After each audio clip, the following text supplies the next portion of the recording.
Hello అందరికీ, నేను మీ Vaishnavi. Welcome back to Vaishu's recipe book. ముందుగా మీరు కనుక నా ఛానల్ని ఫస్ట్ టైం చూసినట్టయితే లైక్ చేయండి, షేర్ చేయండి, సబ్స్క్రైబ్ చేయండి. అలాగే పక్కన బెల్ ఐకాన్ని ప్రెస్ చేయండి. నా నోటిఫికేషన్స్ అన్ని మీకు వచ్చేస్తాయి. ఈరోజు వీడియో వచ్చేసి నాలాగా ఎంతమంది రీజన్ లేకుండా హలీం తినాలనిపిస్తుంది చెప్పండి కమెంట్ బెల్లో. మరి అలాంటి హలీం లవర్స్కి ఈజీగా ఇంట్లోనే ఎలా చేసుకోవాలో స్టెప్ బై స్టెప్ క్లియర్గా వీడియోలు చూపించేశాను.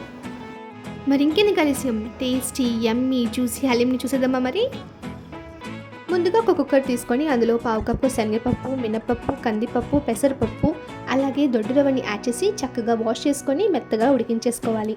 ఇప్పుడు మరో కుక్కర్లో చికెన్ కర్రీని చేసుకోవాలి. ఈ చికెన్ కర్రీ మనం రెగ్యులర్గా చేసుకుంటాం కదా, అలానే చేసేసుకోవాలి. తర్వాత ఫ్రైడ్ ఆనియన్స్ కూడా ఫ్రై చేసి పెట్టేసుకోవాలి. చికెన్ కర్రీ రెసిపీ కావాలంటే మన ఛానల్లో ఉంది, వెంటనే చూసేసేయండి. ఈ చికెన్ని మొత్తం మెత్తగా ఉడికించేసుకోవాలి. ఇలా ఉడికించిన చికెన్లో బ్రౌన్ ఆనియన్స్ని యాడ్ చేసి ఇలా చూపిస్తున్న విధంగా స్మాష్ చేసుకోవాలి. నేను ఇక్కడ పప్పు గౌన్తో పూర్తిగా ఇలా స్మాష్ చేసేసుకున్నాను.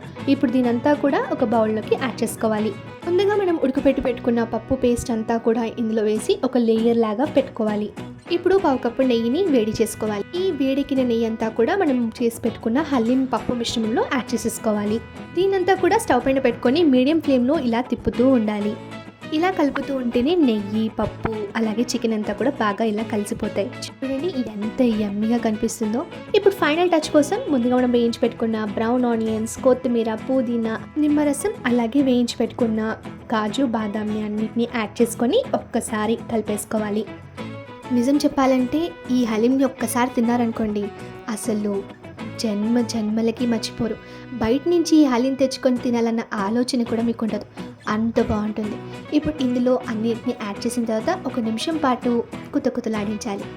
ఇలా లో మీడియం ఫ్లేమ్లో కాస్త ఉడికిన తర్వాత దీన్ని డిష్ అవుట్ చేసుకొని మళ్ళీ ఒక బౌల్లో యాడ్ చేసుకొని ఫినిషింగ్ టచ్ లాగా బయట మనకి హలీం ఎలా ఇస్తారో అలాగా పైనుంచి కొత్తిమీర, పుదీనా, డ్రై ఫ్రూట్స్ అలాగే నిమ్మరసంని పిండుకొని తిన్నారనుకోండి, ఆహా సూపర్ అనాల్సిందే, అంత బాగుంటుంది అనుకోండి.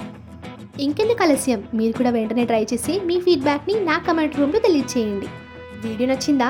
వీడియో నచ్చినట్లయితే లైక్ చేయండి, షేర్ చేయండి, సబ్స్క్రైబ్ చేయండి. అలాగే పక్కన బెల్ ఐకాన్ని ప్రెస్ చేయండి. నా నోటిఫికేషన్స్ అన్ని మీకు వచ్చేస్తాయి. మరొక అమేజింగ్ రెసిపీతో మీ ముందుంటాను, మీ Vaishnavi. Thank you for watching.